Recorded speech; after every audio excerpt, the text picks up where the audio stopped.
First off, I like stalked your Instagrams right before and I love it. Like I had no idea. Lauren, you are so cute. And I went and looked up like Thank TV you. shows you were on. Your entire family is like so talented. Oh You my guys are gosh. because you have your brother Johnny and your sister Darian, and then you Yeah. two, right? Yeah.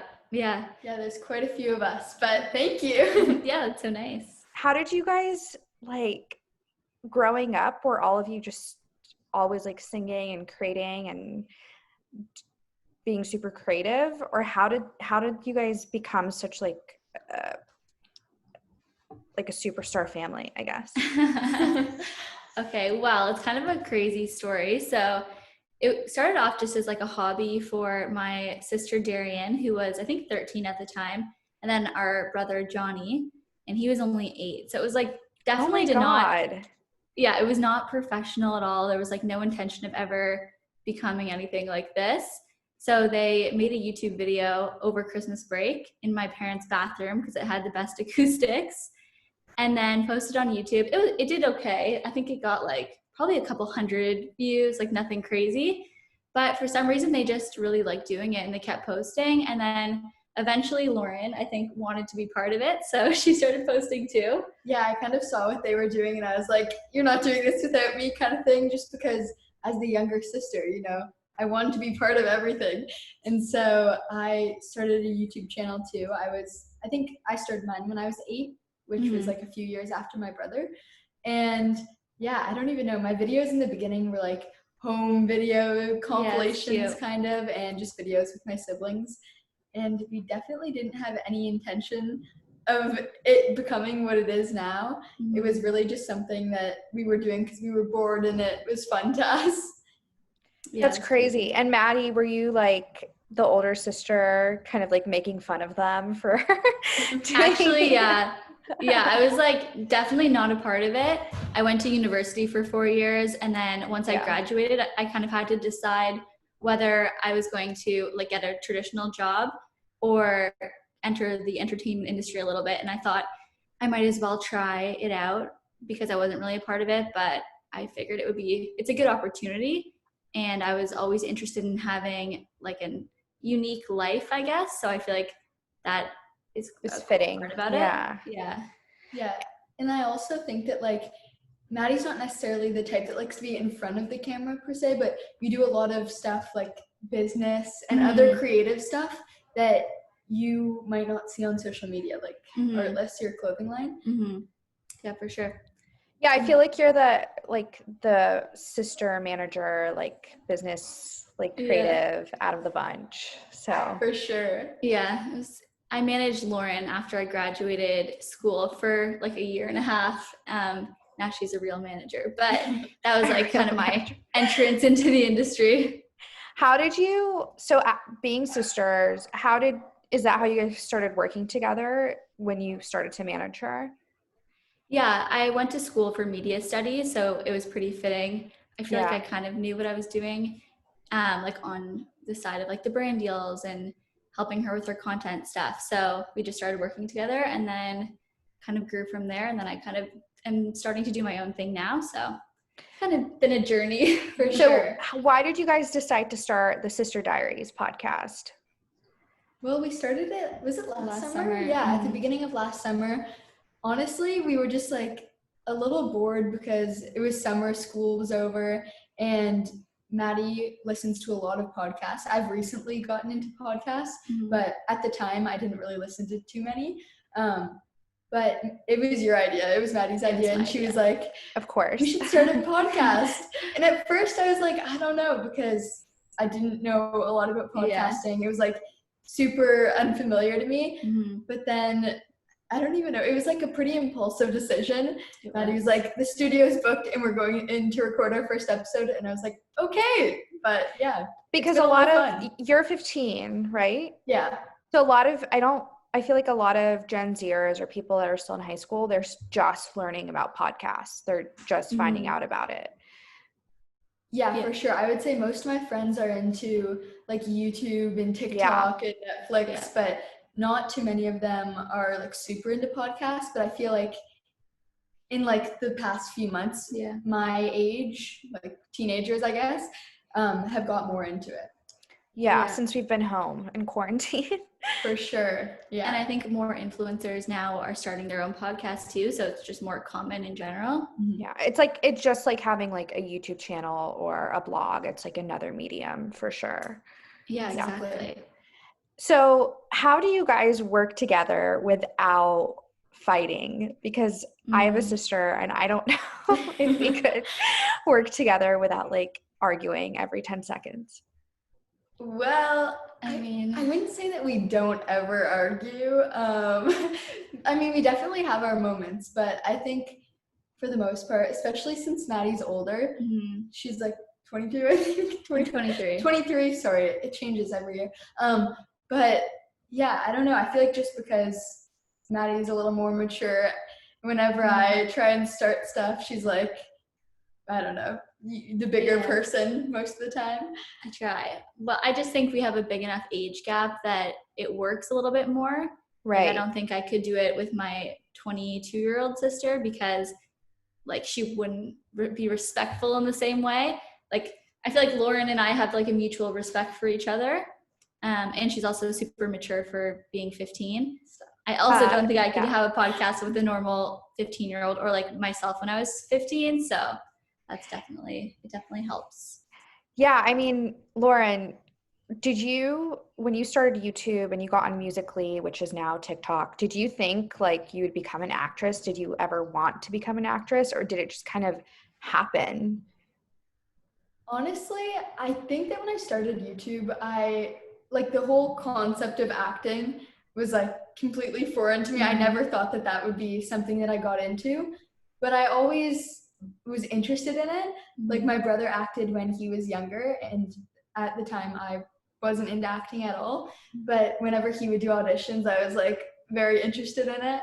And yeah, just in the past few years, I've gotten really into it.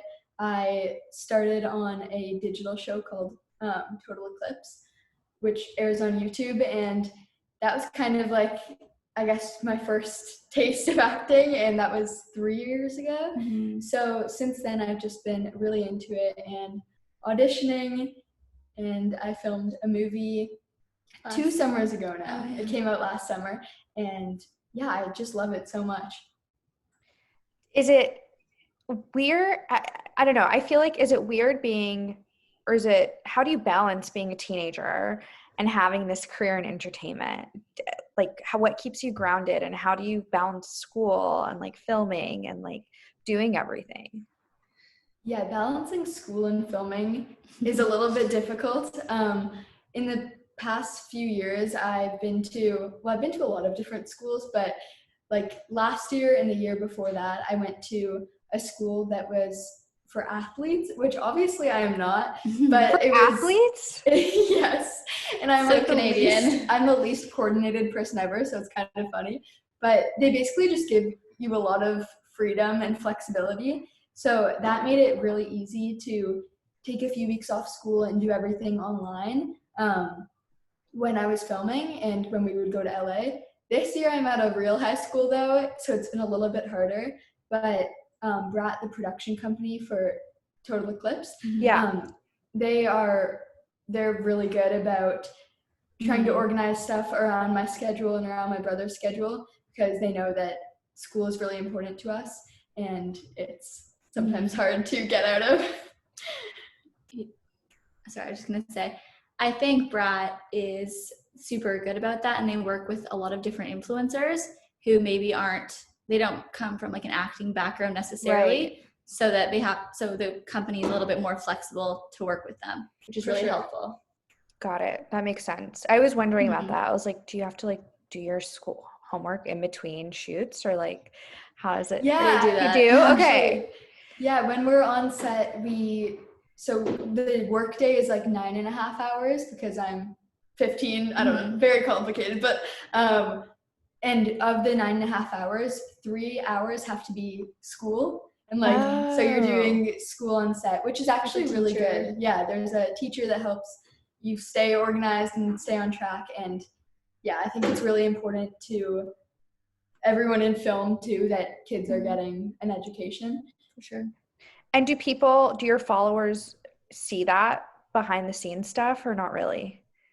I mean, a little bit. I think like when I have big projects or exams, I'll be like, guys, like I have a lot of work right now. And I think that's something that a lot of people can relate to. Mm-hmm. But honestly, I don't think I've talked much about set school or any of that. But sometimes when we're filming, we fool around a little bit when we're in school and we take pictures and stuff. So I feel like people see a bit of that. Mm-hmm. And now we're in quarantine. Well, I don't know. Is Canada still quarantine or like half open? Yeah. I don't know. Yeah. Yeah. It's starting to open. Same in LA, but I don't know. I don't think it'll Your go back restaurants to normal. are open, right? Yeah, I went to one the other night and they checked our temperature, made us put hand sanitizer right as we sat down. Gosh. And like they would walk around with hand sanitizer every like half hour or something. It was good. And they turned the parking lot into like the seating area. But I don't think I could go to a restaurant where it's like packed or like a bar or something like that. I don't think I could.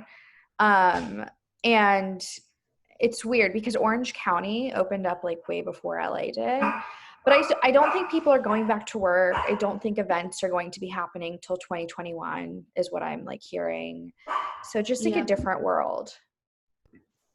Yeah, it's definitely really weird. And I don't think it will be ever the same as it was before. No. So we'll just be adjusting to like some sort of new normal, but it's crazy. So you guys have been quarantined together in Canada, in Toronto, right? Yeah. Okay. So is there anything positive that you guys have like taken out of the experience? Yeah, well, I feel like you just have to kind of make the most out of the situation that you're put in. And I feel like we've been trying to do that. We've definitely had a lot more time for, well, honestly, kind of everything. Like my school day ended at 12, or now I'm finished school for summer, but yeah, I only had school until 12 every day. So I had the entire rest of the day to pretty much do whatever. So we've had more time to work on the podcast and our other social media stuff. We've been spending more time as a family for sure. Yeah. I think also just appreciating the present and realizing that you have to like let go of control of the future. Yeah. Because I feel like especially with like this life and working from home or like always working from home, but you always are traveling and you're doing things that are different. So it's when you're stuck in one place for a long period of time, I feel like it's super uncomfortable, but it was good to like just have to sit in your uncomfortable state and figure out how to deal with it.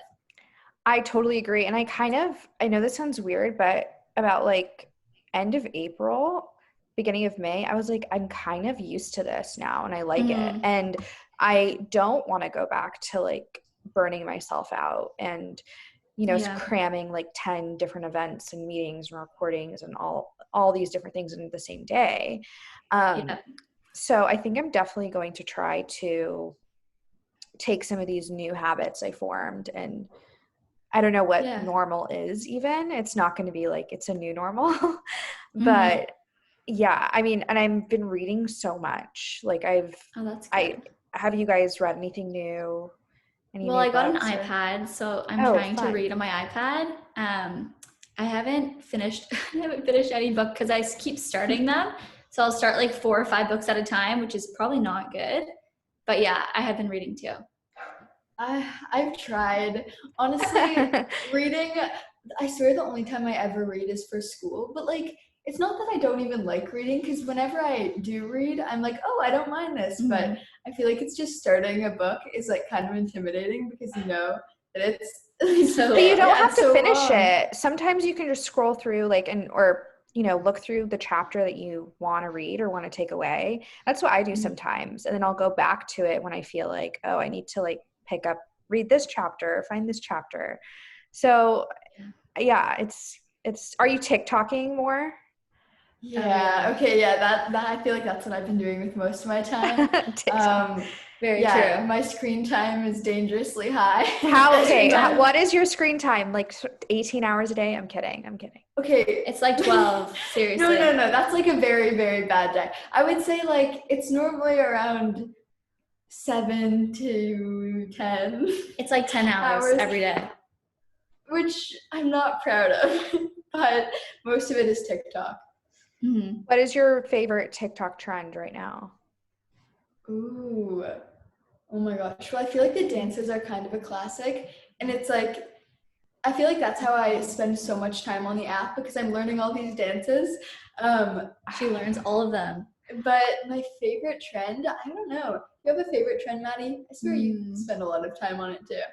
Not like, I don't know. I don't really know them off by heart. I just like look at the For You page and like favorite stuff or like stuff. That's funny. So I don't know any trends, but I definitely don't spend as much time as Lauren does. She like learns all these dances, but then never posts them. I have to perfect them.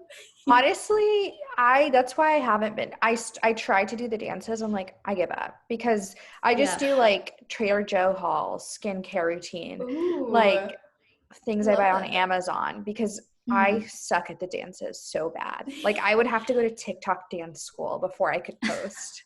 Oh my gosh, if that was a thing, I would love that. It needs to become a thing. Someone needs to start, and let's start a TikTok dance school. I'm serious. Like someone needs to start that. I wouldn't be surprised if that was like a class in LA or something. It's such an LA thing. Oh, 1,000%.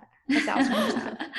Okay, so Maddie, funny. You're obviously super business savvy. You're managing Lauren, but now you're working on a secret, well, I guess it's not a secret project, but what are you working on right now? I have a clothing company that I've been working on for over a year, which is crazy. And the whole coronavirus thing didn't really help the timeline. So it's been kind of frustrating, but I think it's also been good because I've been able to really make sure everything is perfect.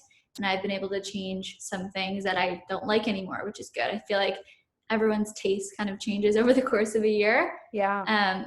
So that's been really good. We've been doing like the PR strategy and marketing strategy. So when everything reopens in LA, I can just launch it and it will be as good as it can possibly be. But I'm really excited for that. And where do you get your like inspiration behind designing and coming up with the lookbook and coming up with the color palettes and things like that? I think mostly stuff that I like personally. Like I shop online a lot, so I know all of these different like smaller designers and stuff, and I think everyone has really cool pieces, and if you take the things that you like from all these different brands, then you can come up with something that's unique but also like really reflects yourself personally. And I always say the vibe is like feminine streetwear because that's what I feel the most comfortable in. So it's kind of like that's right now what everyone's into with with everything. And I feel like most streetwear is like it's for men. So this is like a feminine focused streetwear brand, which I think will be cool. Oh yeah. And then is it going to be like strictly online? I don't know. I think to start off, yeah. Because I don't think retail is as important, but I'm not going to say never. If there was like an opportunity, it would be really cool to have a storefront or something, or like be in a boutique. That would be really cool. It's crazy how like the pandemic has really shifted everything. And like you said, I like how you said, like, it's helped me adapt what to make and what to design because people's tastes have changed. And right now, like casual streetwear is like so in, and I think it's going to be in for a while. I forgot how to wear heels. Like I'm wearing honestly, and jeans too. I'm like, I don't want to put jeans on. I did the other day and I'm like, what? Like, this is not comfortable. I swear I've been living in sweats for the past like 4 months and I don't think I'm going to be able to go back to normal. How many sweats have you bought? Like I bought so many sweatsuits or like sweat sets. I bought a lot of sweat sets, and also now I'm transitioning into sweat shorts. And you can't find them anywhere. They're sold out literally on every website. You know what you have to you have to do is you have to buy sweats and then cut them yourself. Cut them. That's true. Crafty. Like we have to get a little bit crafty, some DIYs. DIY. Yeah, what are your favorite places to get like sweatsuits or like sweat sets? I don't know why I said sweatsuits, but sweat sets.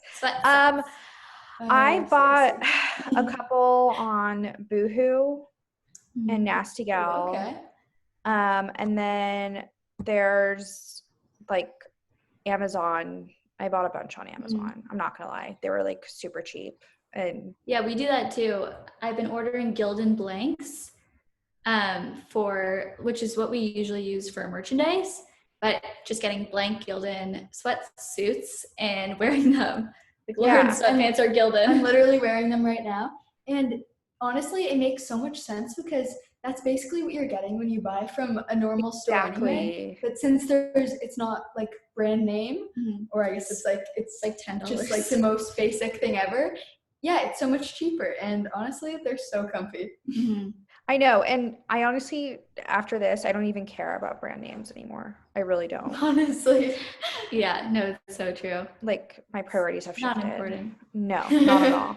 Well, I'm excited for it to launch. We'll be on the lookout for that. Okay, so obviously with the Black Lives Matter movement going on, and we're in Pride Month and all these things, you guys obviously have such a big platform, and Lauren, you have such a young platform. Why is it important for both of you to educate your followers and your audience and advocate for these kinds of movements? I think it's so important just because, as we saw on social media over the last few weeks, I think starting a conversation is so important. Like, it's crazy that we never really talked about important issues, especially on our platform. Like, we were looking back and reflecting, and like we talk about a lot of stuff, but it's mostly surface level, maybe because we didn't want to offend anyone or we didn't know how to approach these issues. But I think just saying something is the most important thing. And without what happened on social media last week, I don't think it would have had the same effect. Like, it was amazing to see everyone like so mobilized on social media. And I think especially for young people, like, it takes generational change to change societal attitudes. So I think with our younger audience on the podcast, we have a really important role in like changing conversation for the future. Yeah, I agree. I think especially because our audience is so young, they're so impressionable. And so it's important when you have a large platform and you know that you can create change. It's important to speak up about the things that are important to you. And to us, that's the Black Lives Matter movement and Pride Month and honestly other things. Yeah, we're so excited to like just be able to, like, it should have happened sooner, but we want to use our platform for good. And moving forward, I think that's going to be something that we focus more on. For sure. Yeah, I agree. I think it's been a wake-up call for everyone. And like, I've even noticed, you know, I write a lot of serious stuff for Forbes, and I've talked about it on the podcast, but I haven't been as vocal as I should be. You know, as far as like making sure people sign petitions, like bringing awareness to certain issues, like even if I can't physically be out on the front lines, like there are other things I can do that I wasn't doing.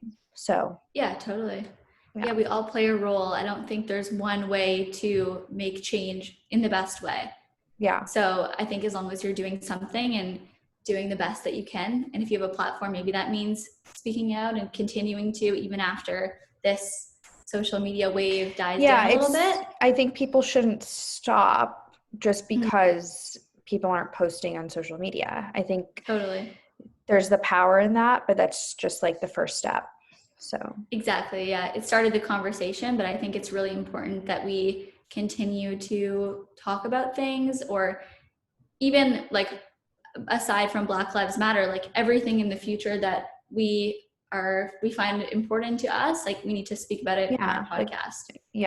I agree. And like voting, you know, it's an election year. Well, I don't know in Canada when the election year is, but in America it's, you know, election year. So it's something. Yeah. I'm not American, but everyone else in my family is American. Lauren can't vote, but young. I sent it to my sister. I'm like, you have to register to vote. Yeah, it's crucial this year. So, well, where can people find you guys, and if they don't already follow you or listen to your podcast, and what's next for you two? I'm curious if you guys are brewing anything up. Yeah, well, thank you. I honestly, like in the future, I would love to keep acting. I'm auditioning. I just recently got an agent in Toronto. So I think I have some exciting auditions coming up, which I am just super pumped for. And then of course we want to do some amazing stuff with our podcast. We have some great guest episodes planned, and there's a lot of people that I'm just would love to have on our podcast one day. So that's definitely something that I think we're focusing on. And then just social media, YouTube, TikTok, of course. I'm gonna focus on improving my TikTok dance skills. I think that's what. Okay, I'll hold you what's to really it. to come for me. Yeah, hold you to we'll that. be judging you, Laura. I'm excited for my clothing line to come out, hopefully soon. I want to hopefully have something ready for this summer, and then continuing to post on YouTube. I've kind of dabbled in it a little bit, but I want to continue over the next few months, and of course continue podcasting. So we're very excited. Where can people find you on social media? Our podcast is The Sister Diary. We're also on Dear Media. And then my Instagram is Maddie Orlando. And my Instagram is Lauren Orlando 88, and then everything else is just Lauren Orlando. Okay, awesome. Well, thank you so much for coming on the show. And guys, we are doing a pod swap, so I will also be on The Sister Diary, so check their episode out as well.